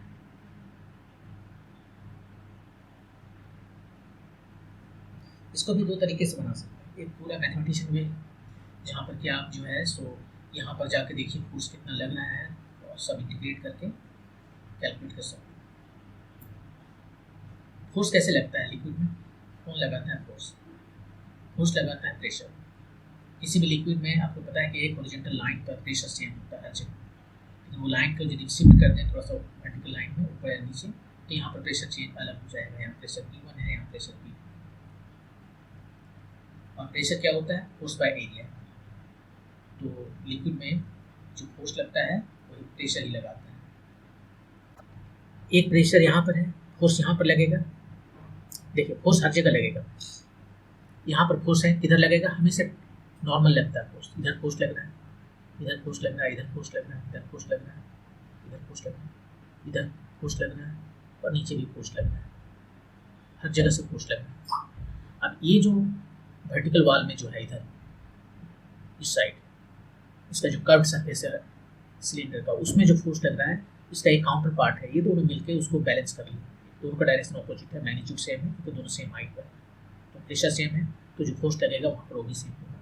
ये इसको बैलेंस करके इस डायरेक्शन में कोई फोर्स नहीं लगेगा, ये एक्स एक्सिस है, ये वाई एक्सिस है, फोर्स जो है सो एक्स डायरेक्शन में बिल्कुल जीरो क्योंकि काउंटर बैलेंस कर लिया। यहाँ से यहाँ तक हर जगह देखिए। अब यहाँ पर जो फोर्स लग रहा है उसे हम कहते हैं एफ, यहाँ पर जो फोर्स लग रहा है उसको कहते हैं एफ, राइट। और इस पर जो फोर्स लग रहा है एफ2 ज़्यादा होगा क्योंकि यहाँ प्रेशर ज़्यादा है, F1 कम होगा कि यहाँ प्रेशर कम, F1 कम है। तो ये जो इम्बैलेंस है फोर्सेस में, नीचे में ज़्यादा फोर्सेस ऊपर में कम फोर्सेस, ये जो डिफरेंस है वही देता है बॉयंसी फोर्स। जो ओरिजिन है बॉयंसी फोर्स का वो यहीं से आता है। एक तो एग्जाम्पल से हम आपको दिखा देते हैं। आप एक इस तरह का कॉम्प्लिकेटेड नहीं बल्कि वेरी सिंपल सिलेंडर ले लें और ये पानी में डूबा हुआ है, पानी में डूबा हुआ। इस पर यहाँ पर फोर्स कितना लग रहा है? P1, यहाँ पर P1 टाइम्स ये एरिया, यहाँ पर P2 टाइम्स ये एरिया। ये दोनों फोर्स का जो डिफरेंस निकालें, इसको F2 कहते हैं, इसको F1 कहते हैं। F2 minus F1, P2 area minus P1, P2 minus P1 और ये एरिया। P2 माइनस P1 कितना होगा? यहाँ पर कितना प्रेशर ज़्यादा है? तो इस वाटर कॉलम की वजह से जो प्रेशर है वही ज़्यादा है। यहाँ पर कुछ प्रेशर है, डिफरेंस हमें निकालना है, तो डिफरेंस को दीजिए दोनों के बीच। जो वाटर कॉलम है वो जो प्रेशर यहाँ पर एक्स्ट्रा लगा रहा है, वरना जो प्रेशर यहाँ लग रहा है वो यहाँ पर भी लगेगा। डेंसिटी रो जी, वाटर कॉलम को H बोलते हैं या L बोलते हैं, L और ये क्या हो गया? वॉल्यूम हो गया, रो जी, यही आ गया वी रो जी। ये वी रो जी कौन सा फोर्स है? बॉयंसी फोर्स है। जितना वाटर डिस्प्लेस कर रहा है कोई भी ऑब्जेक्ट, उसके वेट के बराबर, उसके वॉल्यूम के बराबर में जो लिक्विड का वेट है उतना फोर्स लगता है, उसको कहते हैं बॉयंसी फोर्स। यही बॉयंसी फोर्स है। तो बॉयंसी फोर्स आता है due to imbalance of the two forces, bottom और टॉप पर जो फोर्सेस हैं। तो यहाँ पर हम इसी कंसेप्ट को यूज करेंगे।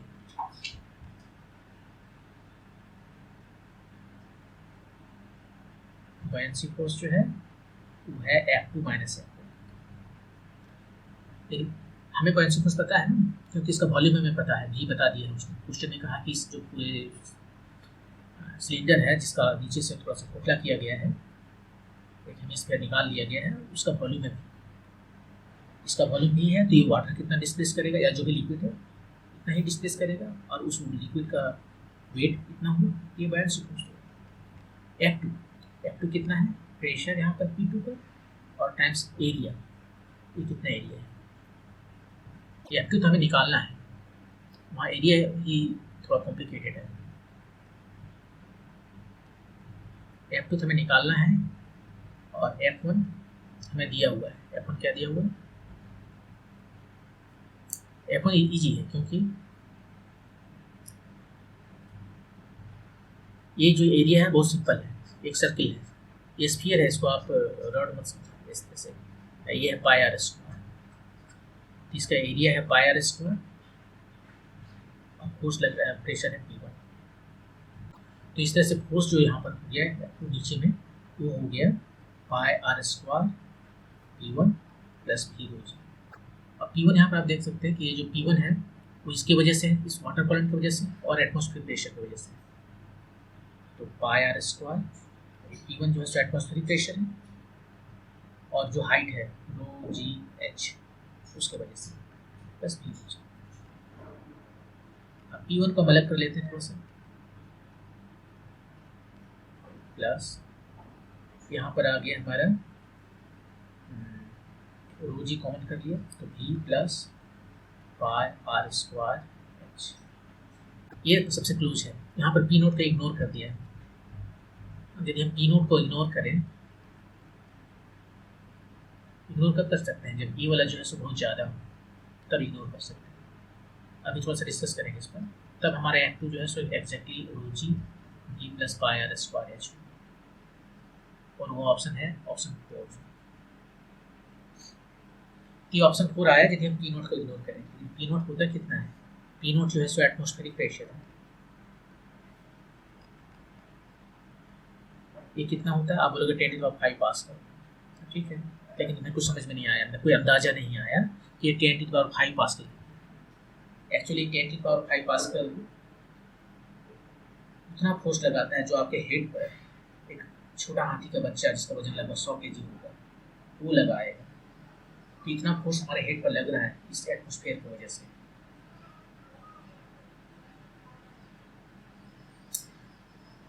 यदि वाटर कॉलन की हम बात करें तो ये कितना वाटर कॉलन के बराबर होगा, रो जी एच होता है वाटर कॉलन, ये एच है, एच डब्ल्यू कहते हैं। इसका डेंसिटी कितना होता है वाटर का, 1000, जी का वैल्यू जस्ट 10 ले लेते हैं, एच डब्ल्यू, और ये 10⁵ है, तो एच डब्ल्यू आया 10 मीटर। 10 मीटर जो वाटर कॉलन है वो जितना प्रेशर एक्सर्ट करेगा वही एटमॉस्फेरिक प्रेशर है। तो यहाँ पर हम जो इसको इग्नोर कर रहे हैं वो अच्छा खासा हम इग्नोर कर रहे हैं, 10 मीटर है, ये 10 मीटर के इक्विवेलेंट जो है सो हम इग्नोर कर रहे हैं। तो इसका मतलब है कि वॉल्यूम बहुत ज़्यादा होना चाहिए, डेंसिटी वाटर का बहुत ज़्यादा होना चाहिए,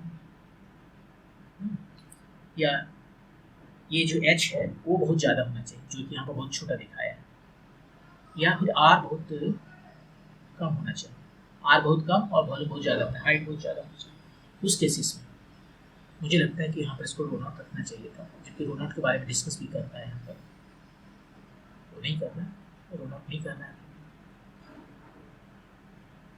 तो ये जो है सर ये आंसर सही है, आप स्पेस में जाकर ये आंसर आप सही कर सकते हो, लेकिन स्पेस में वाटर रहेगा कैसे, तो उड़ जाएगा, वही तो होगा इसको रखने के लिए।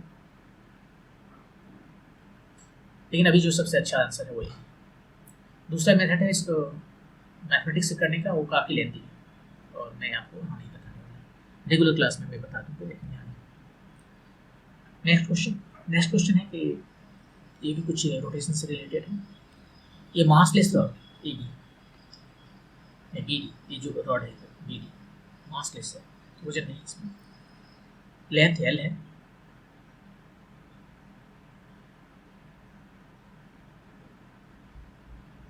ठीक है, लेंथ एल,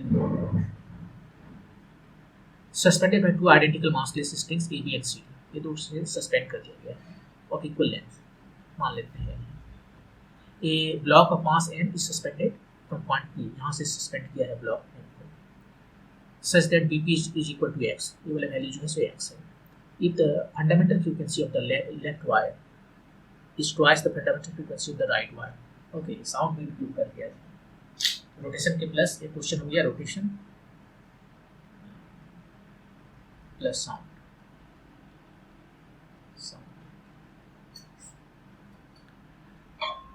तो यहाँ पर बोल रहा है कि यहाँ पर इस स्ट्रिंग में वेव प्रोपेगेट करता है और वहाँ पर यदि स्ट्रिंग ये हमारा दोनों तरफ से फिक्स है या कभी एक तरफ फिक्स है तो दोनों ही केसेस में इसके डिफरेंट हार्मोनिक्स होती है, स्टेशनरी वेव्स बनाती हैं और वो डिफरेंट हार्मोनिक्स बनाती हैं। मतलब कि सारे फ्रीक्वेंसीज के साउंड नहीं निकलेंगे, जो फ्रीक्वेंसी के साउंड निकलेंगे वो क्वांटाइज्ड होंगे, कुछ फ्रीक्वेंसी के साउंड निकलेंगे जिसको हम हार्मोनिक कहते हैं। तो यहाँ पर मैं बता दूँ यदि दोनों तरफ फिक्स्ड है तो जो फ्रीक्वेंसी निकलता है वो होता है v/2L, AL इसका लेंथ है, और यहाँ पर होता है n होगा कुछ 1 2 3 इंटेजर्स। ये 1 यदि फिक्स्ड होता है तो यहाँ पर जो फ्रीक्वेंसी है, ये फ्रीक्वेंसी है वेलोसिटी नहीं है, फ्रीक्वेंसी है वो होता 2n-1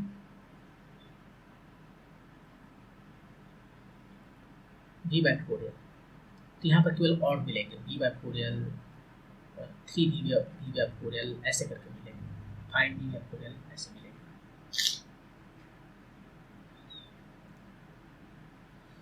तो यहाँ पर इस तरह से जो निकल रहे हैं frequency, the fundamental frequency of right wire, fundamental frequency of the left wire is twice the fundamental frequency of the right wire.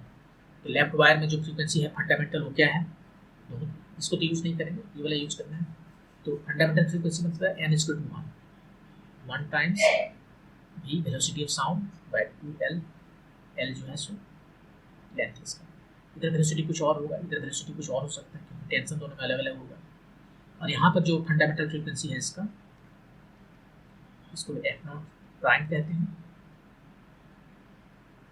ये हो गया 1 फंडामेंटल फ्रीक्वेंसी, v वेलोसिटी यहाँ पर कुछ और है, 2L, L तो सेम।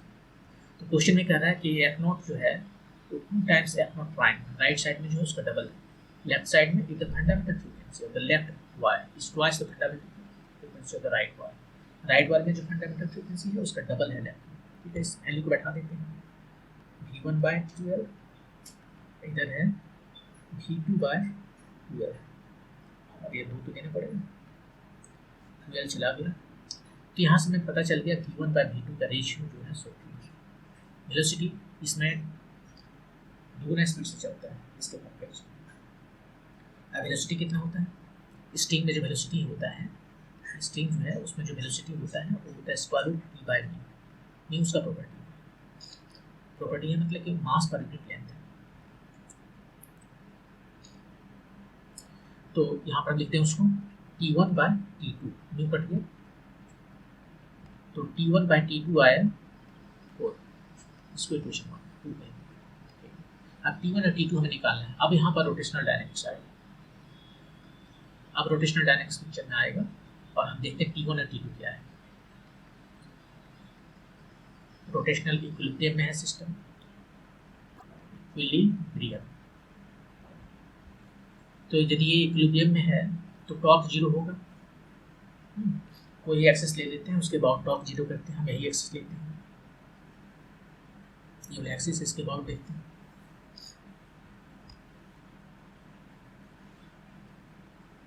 इधर टेंशन T1 लग रहा है, इधर टेंशन T2 लग रहा है, दो बोले तो ठीक है, दो ये x है तो ये हो गया L, capital L minus x। इसका टॉर्क और इसका टॉर्क का डायरेक्शन अलग है, इसको ऊपर ले जाना चाहता है इधर से, इसको इधर से ले जाना चाहता है। तो दोनों का टॉर्क क्या होगा, फोर्स और मिनिमम डिस्टेंस बिटवीन एक्सिस है, जो कि यहाँ पर x है, यहाँ पर L माइनस x है। तो टॉर्क जो है सो 0 है और टॉर्क एक तरफ घूम रहा है T1 टाइम्स x है, दूसरा तरफ घूम रहा है T2 times L minus x है, डायरेक्शन अपोजिट, इसलिए x लेंगे। तो यहाँ से हमें T1/T2 मिल गया।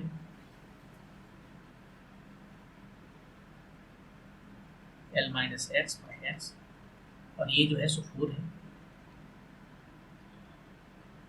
दूसरा जो फंडामेंटल फ्रीक्वेंसी को कंपेयर करके मिला है, तो L minus X is equal to 4x, तो X is equal to L by 5, तो चीज 20% पर है, X is equal to L by 5, option number 1 A सही।